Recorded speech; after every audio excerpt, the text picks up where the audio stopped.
Sinasabi ko sa inyong mga nakikinig sa akin, mahalin ninyo ang inyong mga kaaway at gawan ng mabuti ang mga napupuot sa inyo.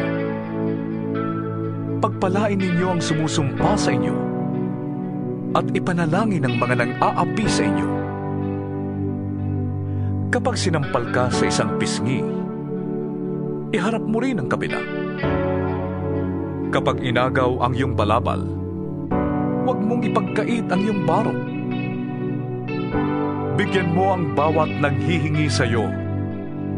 At kung may kumuha ng iyong ari-arian, huwag mo nang bawiin pa ang mga iyon.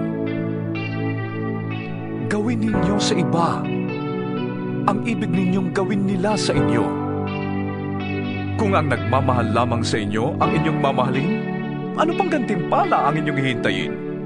Ang mga makasalanan man ay marunong ding magmahal sa mga nagmamahal sa kanila. Kung ang mga mabuti lamang sa inyo ang inyong gagawa ng mabuti, ano pang gantimpala ang inyong hihintayin?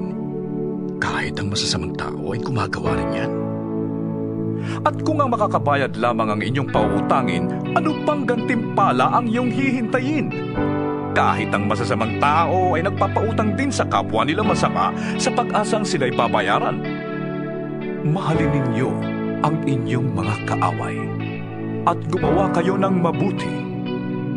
Magpautang kayo nang hindi umaasang kayo'y babayaran. Sa gayon, malaking gantimpala ang tatamuhin ninyo at kayo'y magiging mga anak ng kataas-taasang Diyos, sapagkat siya'y mabuti kahit sa masasama at sa mga hindi marunong tumanaw ng utang na loob. Maging mahabagin kayo na gaya ng inyong ama. Huwag kayong humatol at hindi kayo hahatulan. Huwag kayong magparusa at hindi kayo parurusahan ng Diyos. Patawarin ninyo ang inyong kapwa at kayo patatawarin din ng Diyos. Magbigay kayo at kayo bibigyan ng Diyos. Hustong takal, siksik, liglig at umaapaw pa ang ibibigay sa inyo. Sapagkat ang panukat na ginagamit ninyo sa iba ay siya ring gagamitin ng Diyos sa inyo. Maaari kayang mag-akay ang bulag ng kapwa bulag. Pareho silang mahuhulog sa hukay kapag ginawa nila ang ganon. Walang alagad na nakakahigit sa kanyang guro. Ngunit kapag lubusang naturuan, ang alagad ay makakatulad ng kanyang guro. Bakit mo napapansin ang puwing ng iyong kapatid? Ngunit hindi mo nakikita ang troso sa iyong mata.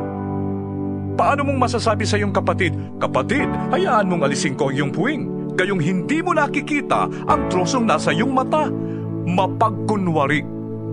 Alisin mo muna ang troso sa iyong mata nang makakita kang mabuti.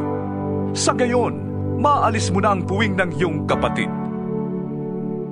Walang mabuting punong kahoy ang namumunga ng masama, at wala ring masamang puno ang namumunga ng mabuti. Nakikilala ang bawat puno sa pamamagitan ng kanilang bunga, sapagkat hindi nakakapitas ng igos sa matitinik na halaman o ng ubas sa mga dawag.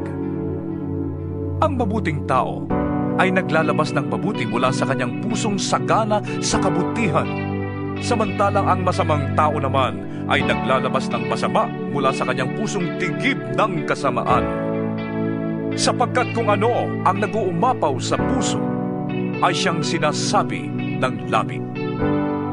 Bakit ninyo ko tinatawag ng Panginoon, Panginoon? Gayong hindi naman ninyo tinutupad ang sinasabi ko.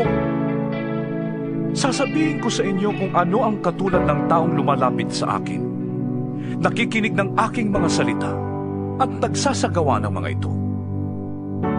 Ang katulad niya ay isang taong humukay ng malalim at nagtayo ng bahay sa pundasyong bato. Nang bumaha at bumugso ang tubig sa bahay na yon, hindi na tinag ang bahay na itinayo, sapagkat matibay ang pagkakatayo nito. Ngunit ang nakikinig naman ng aking mga salita at hindi tumutupad nito ay katulad ng isang taong nagtayo ng bahay ng walang pundasyon. Nang bumaha at bumugso ang tubig sa bahay na yon, ito ay kaagad bumagsak at lubusang nawasak.